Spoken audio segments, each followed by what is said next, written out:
Em nome do Pai, do Filho e do Espírito Santo. Amém. São José, valei-nos. São João Bosco, rogai por nós. Querido e amado ouvinte do programa Oração da Manhã, hoje, 31 de janeiro, último dia do primeiro mês deste ano de 2024, está passando muito rápido. Nesse dia de São João Bosco, que ele nos ajude a compreender a juventude do nosso tempo, tão machucada, tão ferida, tão esvaziada dos valores. Sequenciando nossas meditações sobre o corpo místico de Cristo, livro, obra magnânima do bispo Fulton Sheen, na página 93. A teologia do corpo místico, que representa o Cristo glorificado como cabeça da Igreja, é uma teoria baseada em fatos? Quanto aos que podem duvidar, lembrem-se da conversão de São Paulo. O fervoroso hebreu dos hebreus tomou-se por um ódio funesto de Cristo e das coisas cristãs. Sua primeira aparição foi exercitando esse ódio, quando ainda Saulo cuidou das vestes daqueles que apedrejavam Estevão, o primeiro mártir cristão. São Paulo não era apenas um fanático, era um homem instruído, treinado por Gamaliel, e um debatedor tão poderoso que os primeiros cristãos devem ter se perguntado quem poderia encontrar para refutá-lo. Na providência de Deus já havia o desígnio de que um Paulo refutasse um Saulo. Um dia partiu em viagem para Damasco, autorizado por cartas dos rabinos a prender os cristãos daquela cidade, amarrá-los e trazê-los de volta a Jerusalém. Exalando cólera contra o Senhor, partiu para perseguir a igreja nascente. Era uma época ainda poucos anos distante da ressurreição e da ascensão de nosso divino Salvador. Enquanto estava nessa jornada, de repente uma grande luz brilhou e ele caiu ao chão. Despertado por uma voz como um mar revolto: Saulo, Saulo, por que me persegues? E a pura insignificância ousou perguntar o nome da onipotência: Quem és, Senhor? E ele respondeu: Eu sou Jesus, a quem tu persegues. Isso está no capítulo 9 de Atos dos Apóstolos. Saulo estava prestes a atacar a igreja na cidade de Damasco, exatamente como o governo mexicano perseguiu a igreja no México e o governo espanhol perseguiu a igreja em Madrid. E a voz do céu disse: Saulo, Saulo, por que me persegues? São idênticos Cristo e a igreja?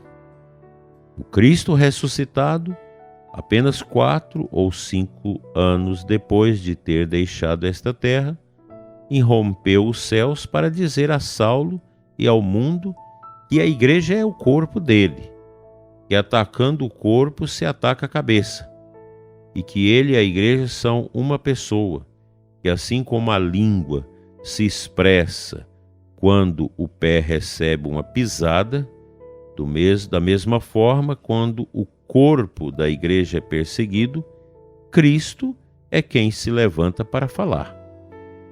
Na quinta-feira santa, no átrio do sumo sacerdote, o soldado acertou uma bofetada em Nosso Senhor, e Cristo assim responde: Se falei mal, prova-o, mas se falei bem, por que me bates?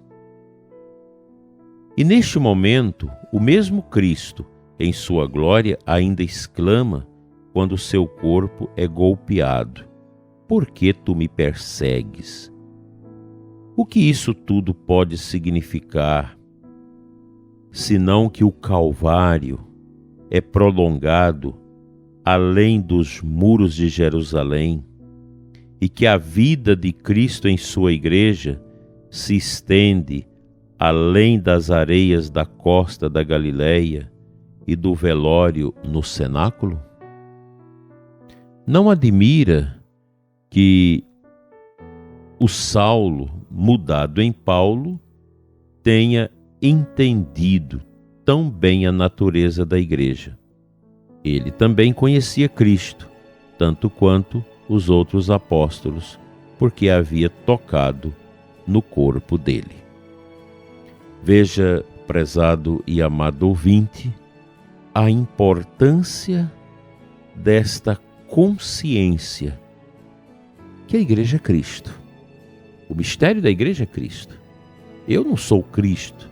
Você também que é filho da igreja? Não, nós não somos, mas nós estamos incorporados pelo batismo nesse mistério que é o corpo místico de Nosso Senhor. E Nosso Senhor zela pela igreja. A igreja dele nunca se sucumbirá, mesmo que haja as perseguições. Tantas perseguições como na igreja primitiva, em todo o Império de Roma, aquilo foi horrível.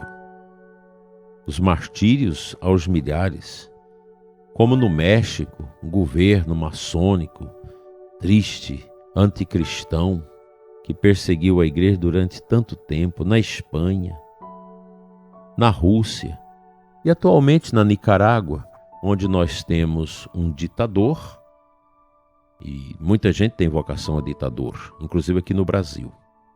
Isso a gente não pode negar.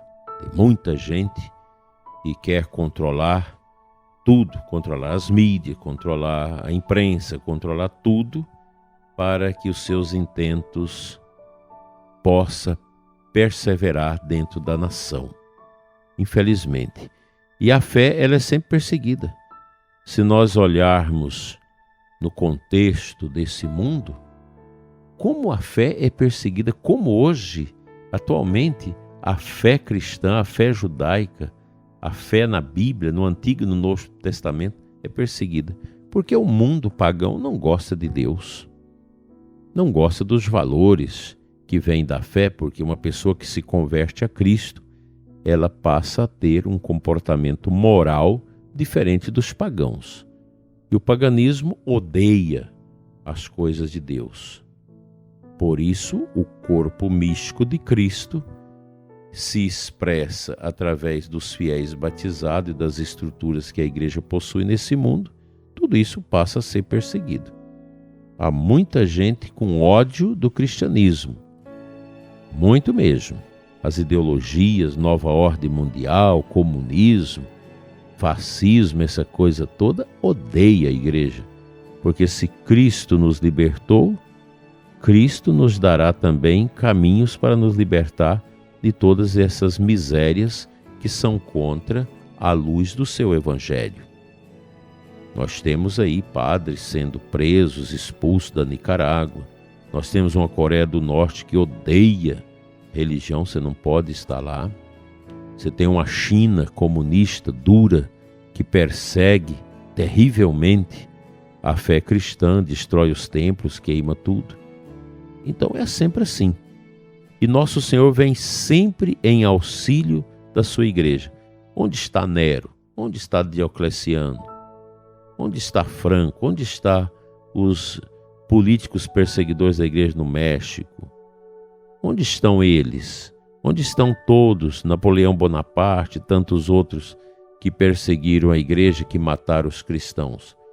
Viraram cinzas. Lembra-te que tu és pó e ao pó hás de voltar. Ninguém que levanta as mãos contra o corpo místico de Cristo vinga. A igreja, nos seus mais de 2000 anos, testemunhou e sepultou os seus inimigos. Se ela sepultou os seus inimigos de ontem, os de hoje também não escaparão das terras que as pás irão jogar sobre seus corpos.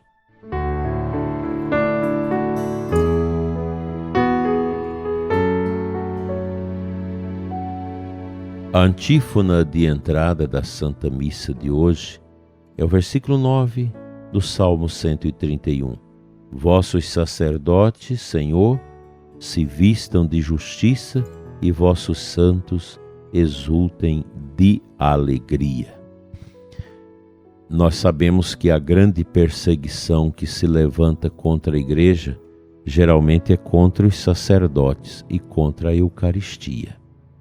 A primeira coisa que os tiranos, os ditadores fazem é proibir a missa, é proibir o exercício sacerdotal. E nesses tempos que nós estamos vivendo não é diferente. E o pior, que nos nossos tempos a perseguição à igreja também vem de dentro dela.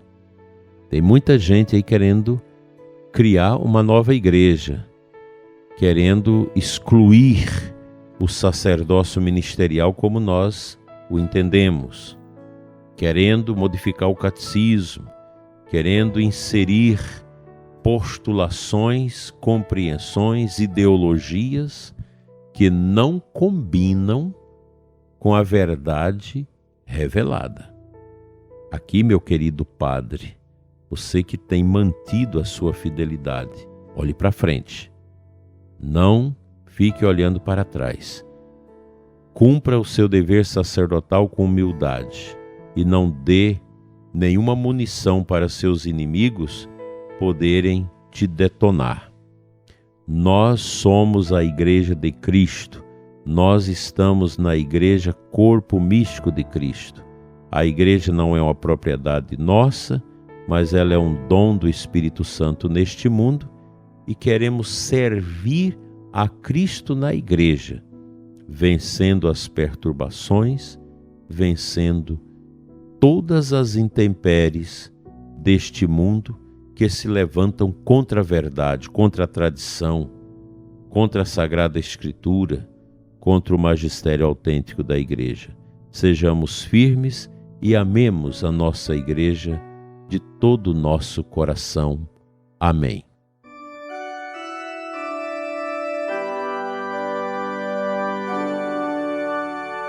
Pela intercessão de São João Bosco, que trabalhou com os adolescentes e com os jovens, sejam abençoadas as famílias, escolas, os trabalhos com a juventude, para que nós possamos, Senhor, ter jovens autênticos, seguidores de Jesus.